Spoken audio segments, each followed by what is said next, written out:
Alam mo kung bakit maraming babae ang hindi makalimot sa lalaking kalmado?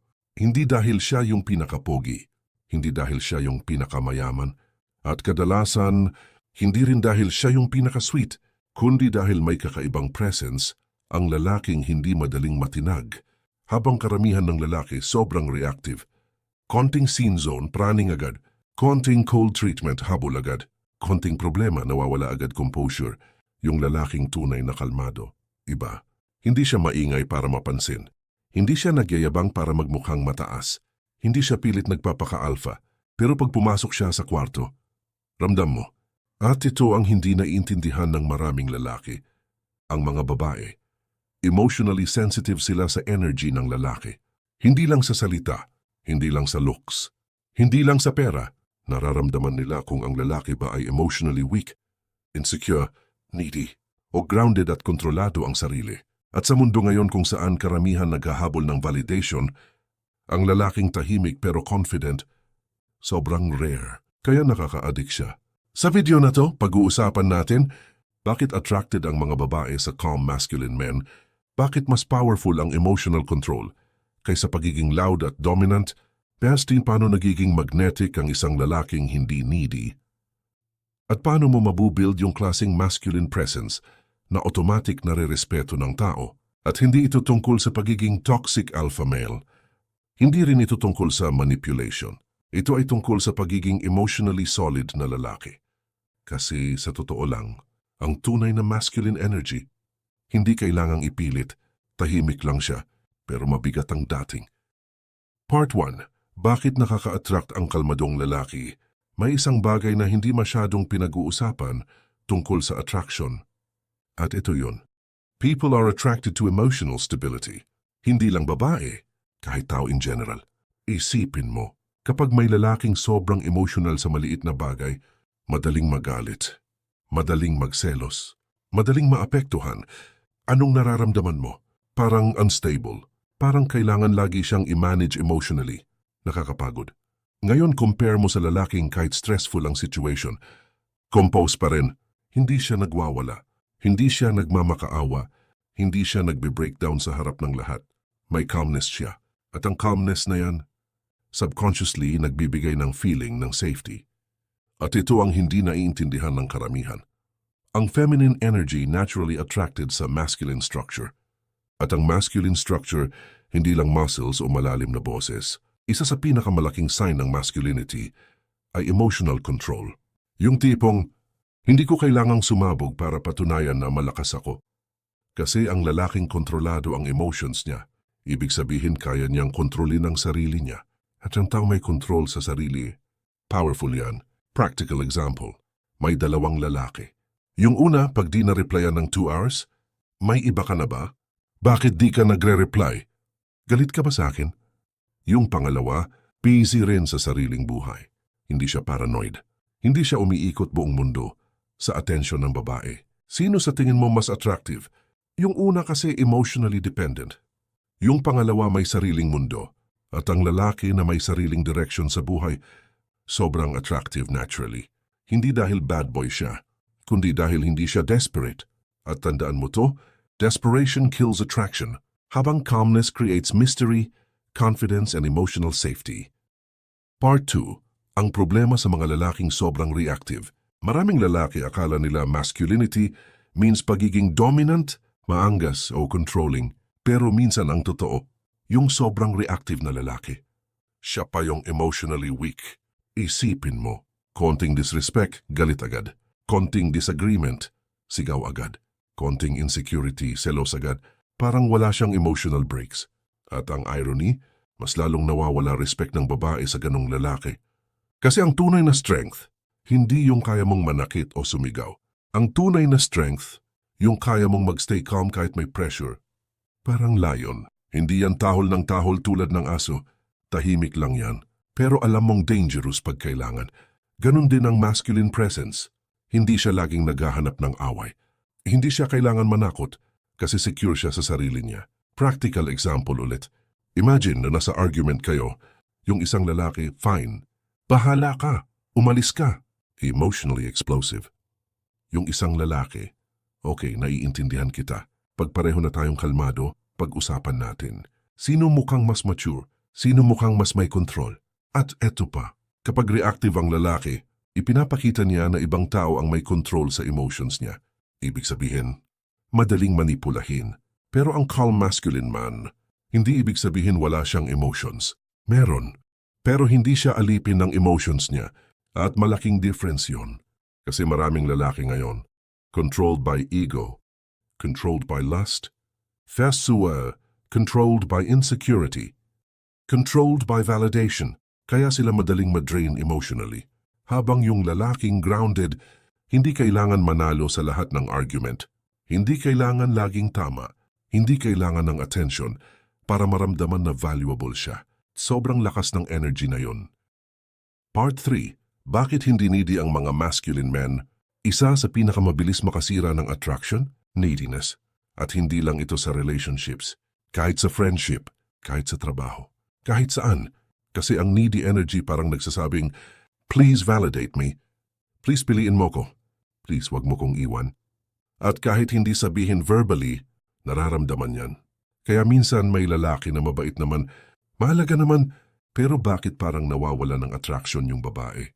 Dahil sobra na siyang centered sa babae, wala nang sariling mission, wala nang sariling buhay. Wala nang sariling identity. At ito ang dangerous. Kapag ginawa mong sentro ng mundo mo ang isang tao, eventually mawawala respeto nila sa'yo. Bakit? Kasi nawawala individuality mo. Tandaan mo to. A masculine man loves deeply, but he never abandons himself. Malaking difference yan. Pwede kang caring without being clingy. Pwede kang sweet without losing your masculinity. Pwede kang loyal without worshipping someone. Practical example. May lalaking every minute update. Kumain ka na? Asan ka? Sino kasama mo? Miss mo ba ako? Sa umpisa cute, pero pag sobra, nakakasakal.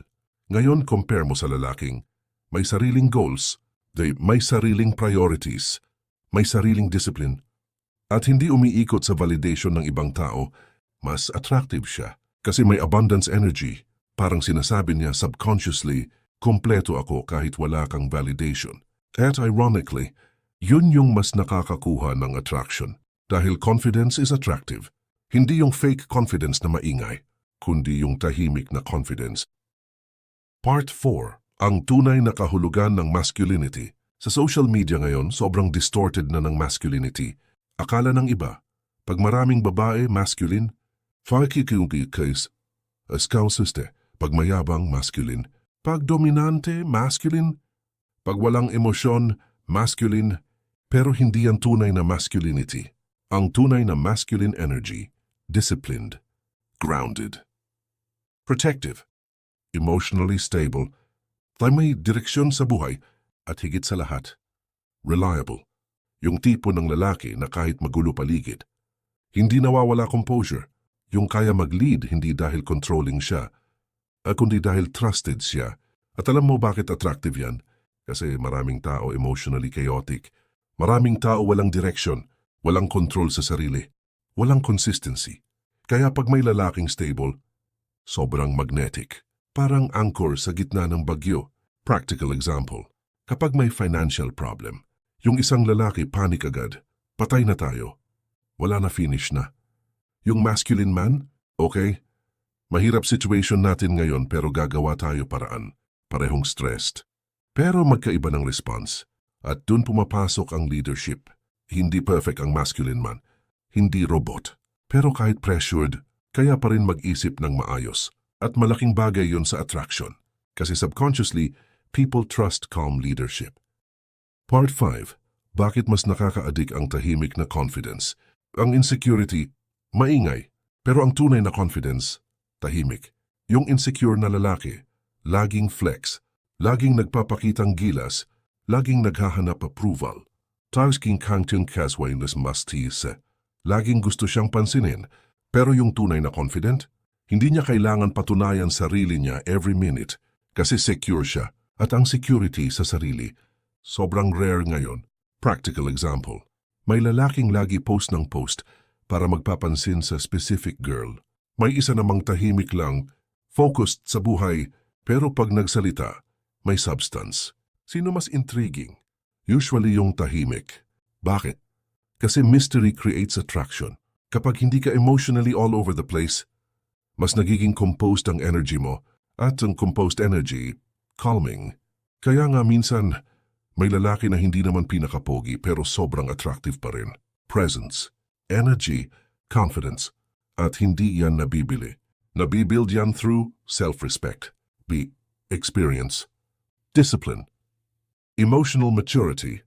Tiyas pain na natutunan mong i-handle kasi ang lalaking dumaan sa maraming struggle pero hindi naging bitter. Yan yung may lalim at ramdam yan ng tao. Part 6. Paano maging kalmado at masculine sa tunay na buhay? Ngayon ang tanong, paano ba ma-build yung ganitong klase ng presence? Una, ayusin mo relationship mo sa sarili mo kasi maraming lalaki hindi naman talaga in love sa babae. Addicted lang sila sa validation. Pag nireplyan, masaya. Pag hindi, sira buong araw. Ibig sabihin, dependent ka emotionally. At habang dependent ka sa external validation, magiging unstable ka, kaya kailangan mong magkaroon ng sariling buhay. Gym, career, skills, purpose, discipline. Kasi ang lalaki na walang mission, madaling ma-obsess sa babae. Pangalawa, matutong kontrolin emotions mo, hindi suppress. Control, magkaiba yun. Hindi porket galit ka, kailangan mo agad mag-react. Minsan strongest move ay silence. Minsan strongest move ay walking away peacefully. Minsan strongest move ay hindi pumatol. At habang tumatanda ka, marirealize mo, peace is power. Pangatlo, stop chasing validation. Hindi mo kailangan approval ng lahat. Hindi mo kailangan magmukhang cool every second. Kasi ang taong secure, hindi performer, natural lang siya. Pang-apat, build competence. Confidence comes from competence. Kapag marunong ka sa ginagawa mo, naturally magiging calm ka. Kaya nga maraming lalaki insecure. Kasi deep inside alam, nilang wala silang control sa sariling buhay. Pero pag discipline ka, nagwa-workout, marunong humawak ng pera, tanisiw kang sounding, marunong makipag-communicate, may direction, iba aura mo, at hindi mo kailangan pilitin. Automatic lumalabas. Part 7. Ang pinakamalaking secret ng masculine men. Ito yung bagay na bihirang maintindihan ng maraming lalaki. The strongest men are usually the calmest men. Hindi sila madaling matrigger. Hindi sila laging nakikipag-compete. Hindi sila uhaw sa attention. Kasi wala silang kailangang patunayan. At ang lalaki na walang kailangang patunayan, sobrang dangerous in a good way. Kasi grounded siya. At eto pa, kapag secure ka sa sarili mo, mas nagiging genuine ka. Hindi ka nagmamanipulate para lang magustuhan. Hindi ka nagpe-pretend para tanggapin. Hindi ka nagiging fake alpha. At ironically, mas dun ka nagiging attractive. Kasi people can feel authenticity. At alam mo ano pinaka-masculine sa lahat? Yung lalaking may kakayahang maging mabait, pero hindi mahina. Calm pero hindi passive. Confident, pero hindi arrogant. Strong, pero may control. Yan ang balance. At yung balance na yan, sobrang bihira ngayon. Sa dulo ng lahat, hindi naman talaga hinahanap ng babae yung pinakamaingay na lalaki. Hindi rin yung pinaka-flashy. Madalas, yung lalaking nagbibigay ng feeling ng emotional safety, stability, at confidence without trying too hard. Yung lalaking may kontrol sa sarili. Kaya kung gusto mong maging mas masculine, hindi mo kailangang maging toxic. Hindi mo kailangang magpanggap na cold. Hindi mo kailangang maging alpha sa social media. Ayusin mo lang sarili mo. Build discipline. Build emotional control. Build purpose. Build self-respect. Kasi ang tunay na masculine energy, hindi pinipilit. Nararamdaman yan. At tandaan mo to, ang lalaking kayang kontrolin ang sarili niya. Hindi lang attractive, powerful siya. Kung nagustuhan mo tong klase ng content tungkol sa masculinity, emotional strength, attraction, stoicism, at self-improvement, subscribe ka lang at samahan mo ko sa mga susunod nating usapan. Kasi sa panahon ngayon, napakaraming lalaki ang physically adult pero emotionally lost. At baka oras na para maging isa ka sa kakaunting lalaking tunay na grounded, calm at respected.